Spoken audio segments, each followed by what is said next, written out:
Good morning my dear students. ਬੇਟਾ ਜੀ ਤੁਹਾਨੂੰ ਪਤਾ ਹੈ ਅਸੀਂ NTSC ਦੇ ਪੇਪਰ ਦੀ ਤਿਆਰੀ ਕਰ ਰਹੇ ਹਾਂ ਤੇ ਮੈਂ Kavita Gandhi science mistress government senior secondary school Bhargo Nagar boys ਤੋਂ ਅੱਜ ਤੁਹਾਡੇ ਨਾਲ ਬੇਟਾ ਜਿਹੜਾ ਕਿ ਅਸੀਂ ਚੈਪਟਰ ਪੜ੍ਹ ਚੁੱਕੇ ਹਾਂ ਸੈੱਲ ਚੈਪਟਰ ਉਹਦੇ ਰਿਲੇਟਡ ਮਲਟੀਪਲ ਚੋਇਸ ਕੁਐਸਚਨਸ ਕਰਾਂਗੇ। तो फर्स्ट क्वेश्चन है बेटा प्रोटीन का निर्माण डैश विच हुंदा है। ਤੁਹਾਨੂੰ ਉਹ ਸੈੱਲ ਆਰਗੇਨੈਲੀ ਦਾ ਨਾਮ ਦੱਸਣਾ ਜਿੱਥੇ ਪ੍ਰੋਟੀਨ ਸਿੰਥੇਸਿਸ ਹੁੰਦੀ ਹੈ। ਆਪਸ਼ਨਸ ਨੇ ਬੇਟਾ ਪਲਾਸਟਿਡ, ਰਾਈਬੋਸੋਮ, ਗੋਲਜੀ ਕਾਇਆ ਤੇ ਲਾਈਸੋਸੋਮਸ। ਤੁਸੀਂ ਚਾਰਾਂ ਦੇ ਫੰਕਸ਼ਨ ਜਾਣਦੇ ਹੋ। ਪਲਾਸਟਿਡ ਨੂੰ ਅਸੀਂ ਸੈੱਲ ਦੀ ਕਿਚਨ ਕਹਿੰਦੇ ਆ, ਤਾਂ ਇਹ ਨਹੀਂ ਹੋ ਸਕਦਾ। ਸੈਕਿੰਡ ਰਾਈਬੋਸੋਮ ਨੂੰ ਅਸੀਂ ਪ੍ਰੋਟੀਨ ਫੈਕਟਰੀ ਕਹਿੰਦੇ ਆ, ਤਾਂ ਇਟ ਮੀਨਸ ਇਹਦਾ ਸਹੀ ਆਨਸਰ ਕੀ ਹੋ ਗਿਆ? Protein factory means ribosomes. ठीक है जी, तो यदा सही जवाब है second option ribosomes. Second question है ਉਹ ਘੋਲ ਜਿਸ ਵਿੱਚ ਅੰਡਾ ਰੱਖਣ ਤੇ ਅੰਡਾ ਪਰਸਰਨ ਕਾਰਨ ਫੁੱਲ ਜਾਵੇਗਾ। ਫੁੱਲ ਯਾਨੀ ਕਿ ਅੰਡਾ ਸਵੈਲ ਕਰ ਜਾਏਗਾ ਜਦੋਂ ਅਸੀਂ ਅੰਡੇ ਨੂੰ ਉਸ ਘੋਲ 'ਚ ਰੱਖਾਂਗੇ। ਤਾਂ ਬੇਟਾ ਇਹਦੇ ਆਪਸ਼ਨਸ ਹੈ ਸੈੱਲ ਅੰਦਰਲੇ ਘੋਲ ਦੇ ਬਰਾਬਰ ਦੀ ਸੰਘਣਤਾ ਵਾਲਾ ਘੋਲ, ਸੈਕਿੰਡ ਇਜ਼ ਸੈੱਲ ਅੰਦਰਲੇ ਘੋਲ ਤੋਂ ਘੱਟ ਸੰਘਣਤਾ ਵਾਲਾ ਘੋਲ, ਥਰਡ ਇਜ਼ ਸੈੱਲ ਅੰਦਰਲੇ ਘੋਲ ਤੋਂ ਵੱਧ ਸੰਘਣਤਾ ਵਾਲਾ ਘੋਲ, ਔਰ ਫੋਰਥ ਇਹਨਾਂ ਵਿੱਚੋਂ ਕੋਈ ਨਹੀਂ। ਤੁਸੀਂ ਜਾਣਦੇ ਹੋ ਅਗਰ ਸੈੱਲ ਸਵੈਲ ਕਰ ਰਿਹਾ ਦਾ ਮਤਲਬ ਜਿਹੜੇ ਸੋਲਿਊਸ਼ਨ 'ਚ ਮੈਂ ਉਸ ਸੈੱਲ ਨੂੰ ਰੱਖਿਆ ਸੀ ਉਹਦੇ ਬਾਹਰ ਉਹਦੀ ਸੰਘਣਤਾ ਕੀ ਸੀ? ਘੱਟ। ਇਹਦਾ ਮਤਲਬ ਹਾਈਪੋਟੋਨਿਕ ਸੋਲਿਊਸ਼ਨ। ਤਾਂ ਇਹਦਾ ਸਹੀ ਆਪਸ਼ਨ ਕੀ ਹੈ? ਸੈਕਿੰਡ, ਸੈੱਲ ਅੰਦਰਲੇ ਘੋਲ ਤੋਂ ਘੱਟ ਸੰਘਣਤਾ ਵਾਲਾ ਘੋਲ। ਥਰਡ ਕੁਐਸਚਨ ਇਜ਼ ਹੇਠਾਂ ਲਿਖਿਆਂ ਵਿੱਚੋਂ ਕਿਸ ਕਰਕੇ ਪੌਦਾ ਸੈੱਲ ਜੰਤੂ ਸੈੱਲ ਨਾਲੋਂ ਮਜ਼ਬੂਤ ਹੁੰਦੇ ਹਨ? ਆਪਸ਼ਨ ਏ ਹੈ ਬੇਟਾ ਰਾਜਧਾਨੀ ਕਰਕੇ, ਵੈਕਿਊਲ। सेकेंड नंबर प्लास्टिड्स करके, थर्ड है सेल भित्ती यानी कि सेल वॉल करके, और चौथा है सेल झिल्ली यानी कि प्लाज्मा मैम्ब्रेन करके। तुसी जानते हो मजबूती लई प्लांट सैल के अंदर कौन जिम्मेवार है बेटा? हाँ जी, ऑप्शन 3 सेल भित्ती यानी कि सेल वॉल। तो करेक्ट आंसर की हो गया? सेल भित्ती। फोर्थ क्वेश्चन इज मनुखी शरीर विच पाया जाने वाला सब तो लंबा सैल केड़ा है? हाँ जी बच्चे, ऑप्शन है फर्स्ट पेशी सैल, सेकेंड है चमड़ी दे सैल, थर्ड है नर्व सैल जिन्हों असी न्यूरोन भी कहने, और चौथा है खून विचले सैल। तो बेटा सब तो लंबा सैल असी टिशू चैप्टर च दा स्ट्रक्चर भी पढ़ लिया सीगा। यदि सही ऑप्शन की है थर्ड यानी कि नाड़ी सैल या न्यूरोन। क्लियर बेटा? हाँ जी बेटा जी, फिफ्थ क्वेश्चन है सैल के निकड़े अंगां की बनतर नूं समझण लई किहड़ा यंत्र वरतिया जांदा है? असी पढ़ चुके हैं बेटा ਇਹਨਾਂ ਦੀ ਬਣਤਰ ਨੂੰ ਸਮਝਣ ਲਈ ਸਾਨੂੰ ਇਲੈਕਟ੍ਰੋਨ ਮਾਈਕਰੋਸਕੋਪ ਦੀ ਜ਼ਰੂਰਤ ਪੈਂਦੀ ਹੈ। तो इस करके ਦਾ ਸਹੀ ਆਪਸ਼ਨ ਹੋ ਗਿਆ ਨੰਬਰ 1। ਸਿਕਸਥ ਕੁਐਸਚਨ ਹੈ ਬੇਟਾ ਨਿਊਕਲੀਅਸ ਜਾਂ ਕੇਂਦਰਕ ਨੂੰ ਛੱਡ ਕੇ DNA ਹੋਰ ਕਿੱਥੇ ਪਾਇਆ ਜਾਂਦਾ ਹੈ? ਇਹ ਵੀ ਅਸੀਂ ਸੈੱਲ ਚੈਪਟਰ 'ਚ ਪੜ੍ਹਿਆ ਸੀਗਾ ਕਿ ਜਿਹੜਾ ਨਿਊਕਲੀਅਸ ਨੂੰ ਛੱਡ ਕੇ DNA ਹੈ ਉਹ ਸਾਡੇ ਸੈੱਲ ਦੇ ਮਾਈਟੋਕੌਂਡਰੀਆ ਅਤੇ ਪਲਾਸਟਿਡਸ ਨਾਮ ਦੇ ਦੋ ਸੈੱਲ ਆਰਗੇਨੈਲੀਜ਼ ਨੇ ਜਿਨ੍ਹਾਂ ਦੇ ਅੰਦਰ ਪਾਇਆ ਜਾਂਦਾ ਹੈ। ਤਾਂ ਕਰੈਕਟ ਆਪਸ਼ਨ ਕੀ ਹੋਗੀ ਬੇਟਾ? D, mitochondria and plastids. Seventh question is ਸੈੱਲਾਂ ਵਿੱਚ ਮੌਜੂਦ ਕਾਰਬਨ ਡਾਈਆਕਸਾਈਡ ਸੈੱਲ ਵਿੱਚੋਂ ਬਾਹਰ ਕਿਸ ਕਿਰਿਆ ਰਾਹੀਂ ਨਿਕਲ ਜਾਂਦੀ ਹੈ? First option is osmosis, second is diffusion, C plasmolysis, और चौथा है कोई भी नहीं। बेटा तुसी सारिया ऑप्शनस बारे पढ़ चुके हो और तुहानू पता है सिंपल गैस जिहड़ी है अगर उन्हें बाहर निकलना सैल तो ਉਹਦੇ ਲਈ ਕਿਹੜੀ प्रोसैस इन्वॉल्व है? बी यानी कि number 2 diffusion. 8th question is जीवन की रचनात्मक ਅਤੇ ਕਾਰਜਾਤਮਕ ਇਕਾਈ ਕਿਸ ਨੂੰ ਕਿਹਾ ਜਾਂਦਾ ਹੈ? ਤੁਹਾਨੂੰ ਪਤਾ ਹੈ ਸਟਰਕਚਰਲ ਤੇ ਫੰਡਾਮੈਂਟਲ ਯੂਨਿਟ ਜੋ ਹੈ ਲਾਈਫ ਦਾ ਉਹ ਕੌਣ ਹੈ? Third option cell. 9th question is chlorophyll किस विच मौजूद हुंदा है? तुसी जानते हो बेटा किहड़े cell organelle? Yes, option number 4 chloroplast. नाम तो पता चल रहा है ग्रीन कलर का है जिहदे अंदर क्लोरोफिल प्रेजेंट होएगा और फोटोसिंथेसिस विच हेल्प करेगा। 10th क्वेश्चन है जदों शैल उतरिया अंडा गाढ़े लून के घोल विच रखिया जाए तो इसका आकार गाढ़ा लून का घोल मतलब हाइपरटोनिक च रखिया सी। तो तुसी जानते हो अगर असी हाइपरटोनिक च रखते हैं तो हमेशा सैल की हो जाता है? श्रिंक हो जाता है। तो यदि सही ऑप्शन की होएगी? बी पार्ट कटेगा। 11th क्वेश्चन इज़ इन्हां विचों किस विच अनुवंशिकता के गुण हुंदे हन? राजधानी, सेंट्रोजोम, लाइसोजोम, न्यूक्लियस। बेटा तुसी जानते हो फोर्थ ऑप्शन न्यूक्लियस कि न्यूक्लियस अंदर गुण सूत्र होंगे ने जिहदे अंदर अनुवंशिकता के सारे गुण होंगे हैं। तो correct option is number 4 nucleus. 12th question is इन्हां विचों किस विच रंगदार पदार्थ हुंदा है? रंगदार नंबर 1 क्रोमोप्लास्ट, ਸੈਲ ਪਿੱਤੀ, ਟੋਨੋਪਲਾਸਟ, ਨਿਊਕਲੀਓਪਲਾਸਟ। ਤੁਹਾਨੂੰ ਪਤਾ ਬੇਟਾ ਰੰਗ ਲਈ ਹੀ ਵਰਡ ਕੀ ਹੁੰਦਾ क्रोम, तो नाम तो ही पता चल गया, first option is correct chromoplast. जो टोनोप्लास्ट है बेटा वैक्यूल दी वॉल ਨੂੰ ਟੋਨੋਪਲਾਸਟ ਕਿਹਾ ਜਾਂਦਾ ਹੈ। ਨੈਕਸਟ ਇਜ਼ 13th ਕੁਐਸਚਨ, ਪੌਦਾ ਅਤੇ ਜੰਤੂ ਸੈੱਲ ਵਿੱਚ ਇਹਨਾਂ ਵਿੱਚੋਂ ਕਿਹੜੀ ਚੀਜ਼ ਦੋਨਾਂ 'ਚ ਕਾਮਨ ਹੈ, ਕੀ ਪਾਇਆ ਜਾਂਦਾ ਹੈ? ਤਾਂ ਪਲਾਸਟਿਡਸ ਨਹੀਂ, ਇਹ ਪੌਦਾ ਸੈੱਲ 'ਚ ਹੁੰਦੇ ਨੇ। ਸੈੱਲ ਝਿੱਲੀ ਯੈਸ, ਪਲਾਜ਼ਮਾ ਮੈਂਬਰੇਨ ਦੋਨਾਂ 'ਚ ਹੁੰਦੀ ਹੈ। ਕਲੋਰੋਪਲਾਸਟ ਤੁਸੀਂ ਜਾਣਦੇ ਹੋ ਵੀ ਸਿਰਫ ਪੌਦਾ ਸੈੱਲ 'ਚ ਹੁੰਦਾ ਹੈ। ਸੈੱਲ ਪਿੱਤੀ ਯਾਨੀ ਕਿ ਸੈੱਲ ਵਾਲ ਇਹ ਵੀ ਪੌਦਾ ਸੈੱਲ ਵਿੱਚ ਹੁੰਦੀ ਹੈ। तो करेक्ट ऑप्शन की होगी बेटा नंबर 2 सैल चिल्ली। 14th क्वेश्चन इज सैल पित्ती किस दी बनी हुंदी है? सैल वॉल दी कंपोजिशन दसनी है, सैल्यूलोज, चर्बी, प्रोटीन या चर्बी अते प्रोटीन। तो यदि करेक्ट ऑप्शन की है बेटा number 1 cellulose. 15th question is किहड़े सैलां विच न्यूक्लियस बिना झिल्ली तो पाया जाता है, यानी कि विदाउट न्यूक्लियर मैंब्रेन। असीं पढ़ चुके हैं बेटा भी ऑप्शंस ने मनुखी सैल, पौधा सैल, यूकैरियोटिक सैल या प्रोकैरियोटिक सैल।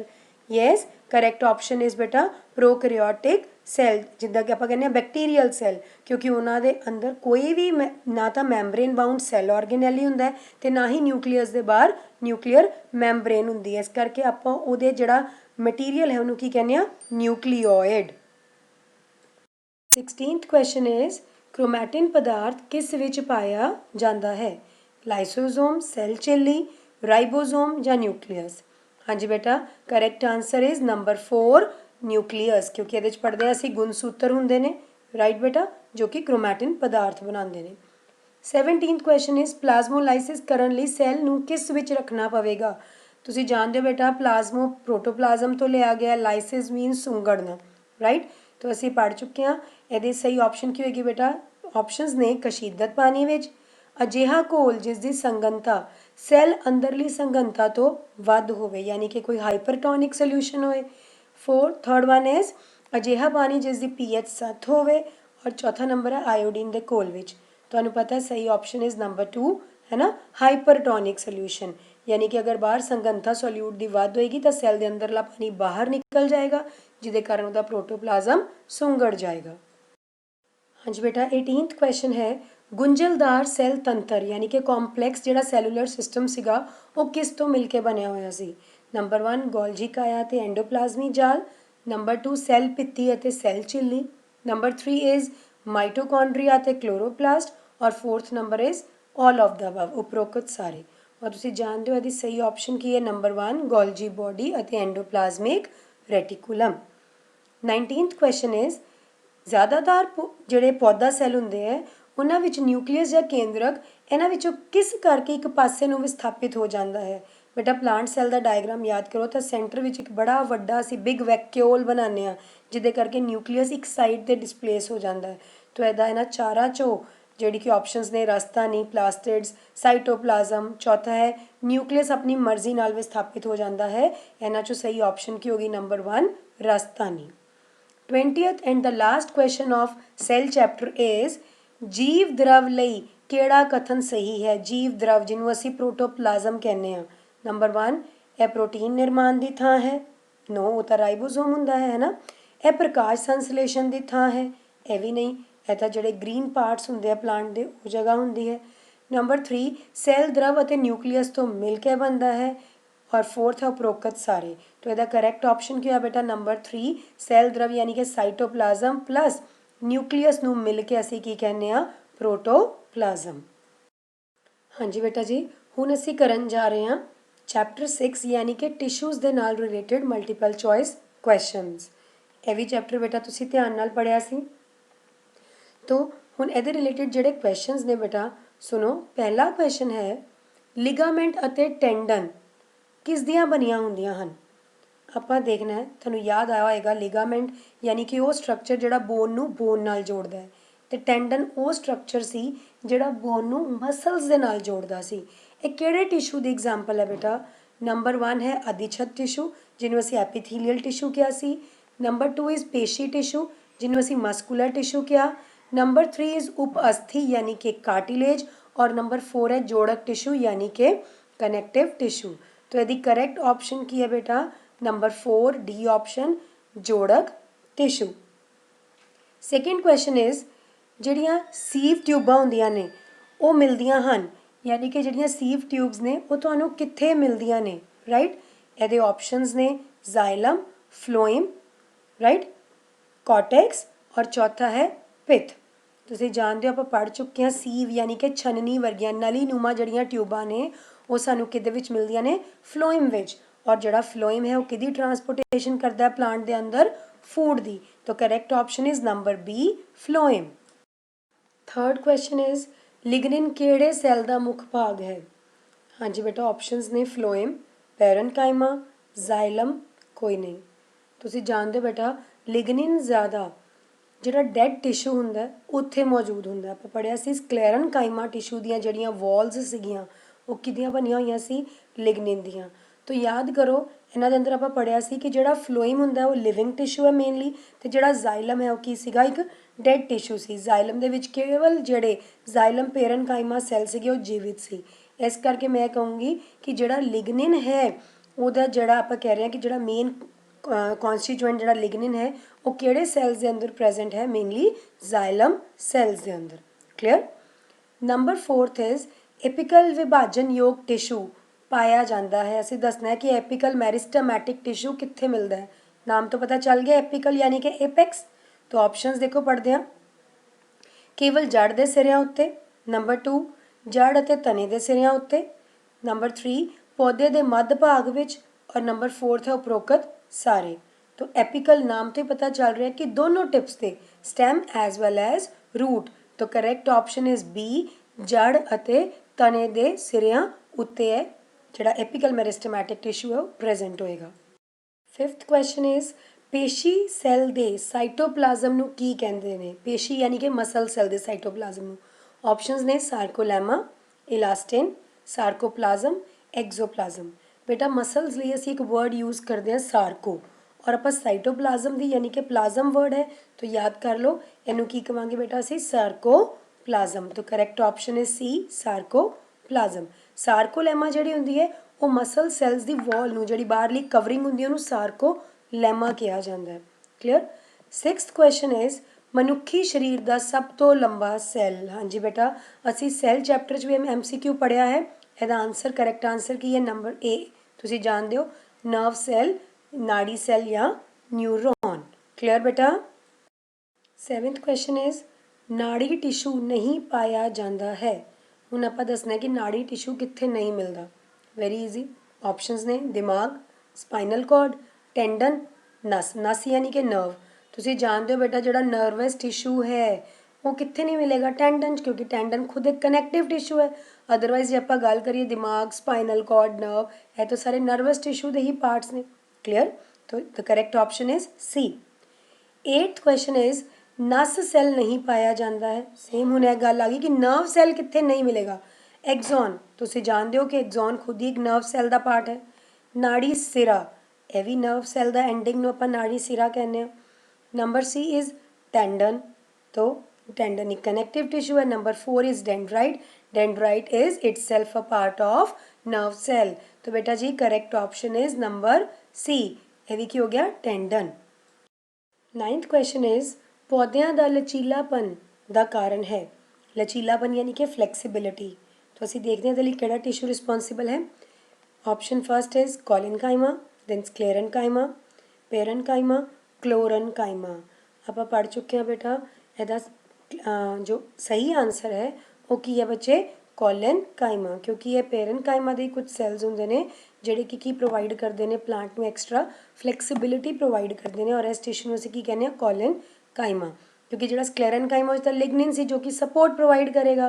पेरनकाइमा एक पैकिंग टिश्यू या अगर ये क्लोरोप्लास्ट प्रेजेंट होए तो असीं इसदा नाम की रखता सी क्लोरनकाइमा, ते फोटोसिंथेसिस करदा सी। तो इसदा सही जवाब की है ऑप्शन ए, कॉलिनकाइमा। 10th क्वेश्चन है बेटा स्वै इच्छित पेशियां यानी कि जिहड़ियां वॉलंटरी मसल सी वो कित्थे पाईयां जांदियां ने, जिहड़ी कि साडी विश च ने, साडे कंट्रोल च ने। Number A alimentary canal, number 2 अंग यानी कि साडे लिम्ब्स, फोर लिम्ब ते हाइंड लिम्ब, नंबर 3 इज अख दे आयरिस विच, और चौथा है फेफड़े दे ब्रोंकाई विच।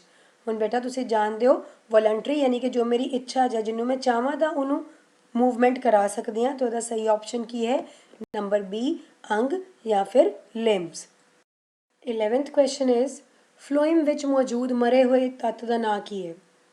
ऑप्शंस ने सह सैल यानी कि कंपैनियन सैल, फ्लोएम रेशे यानी कि फ्लोएम फाइबर्स, फ्लोएम पैरनकाइमा ते सीव ट्यूब्स।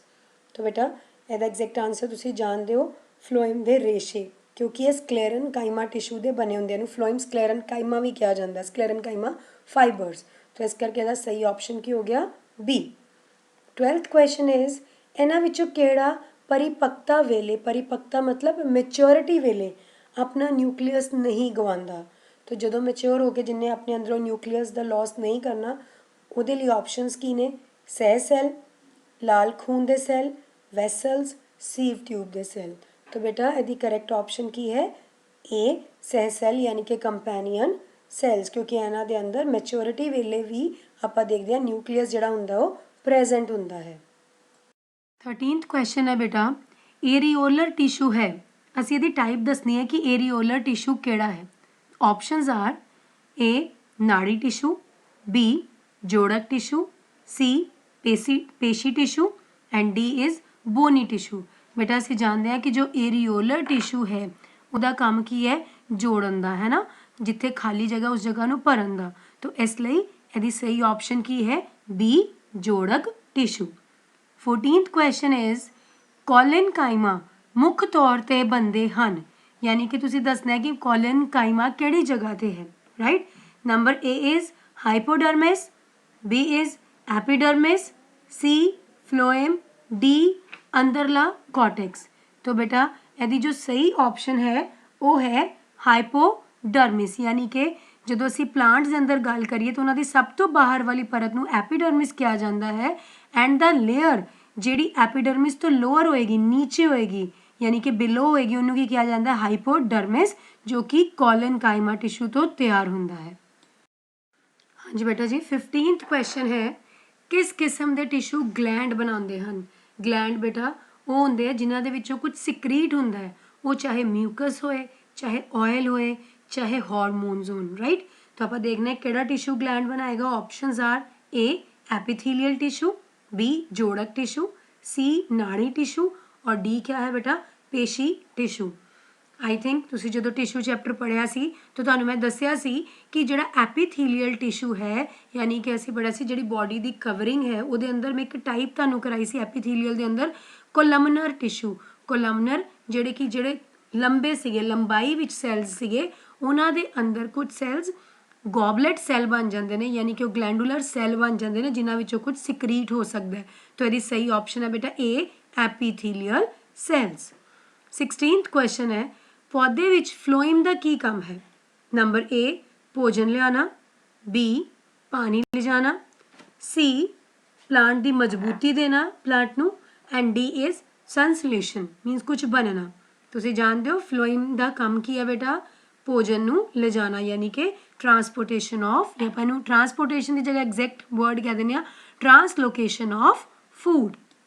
हाँ जी बेटा last question is ciliated epithelium पाया जाता है, तो उसे दसना है कि exact location of ciliated epithelial tissue. Options ने ए जीभ, बी ग्रसनली, ग्रसनली यानी कि oesophagus, C trachea and D बच्चेदानी। तो बेटा यदि सही जी ऑप्शन है वो है बी ईसोफेगस, क्योंकि इत्थे है food the movement which help करती है। बेटा मैं उम्मीद करती हाँ कि तुसीं इन्हां दोनों चैप्टर्स के MCQs नूं चंगी तरह समझ लिया होएगा। तो इसलिए बेटा NTSC के पेपर लिए बेस्ट ऑफ लक, बहुत अच्छा पेपर करना। Thank you.